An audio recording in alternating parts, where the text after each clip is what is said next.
Hi guys, so today let's do a what's in my work bag.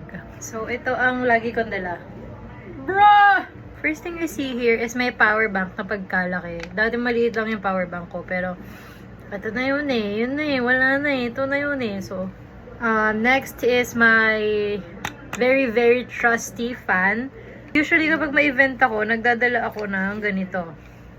Mahaba. Para nakasakbit na lang siyang ganyan, tapos hindi siya nakaka-bother with everything in my hand like this. Oh my god!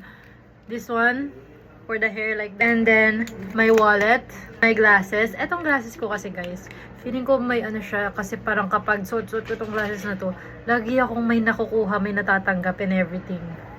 I always bring my UST ID with me because nandito yung susi.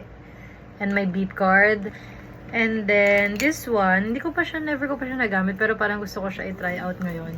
Pinili ko talaga siya para pag kapag photographer ako, pag hindi ako content creator, magagamit ko pa rin yung phone ko, tapos hilahin ko lang ganyan. Tapos minsan kasi, hindi ako susuot ng may pocket. So, hindi ko alam kung saan ko ilalagay yung phone. Tapos, ang hirap naman kapag nasa bag lang siya palagi.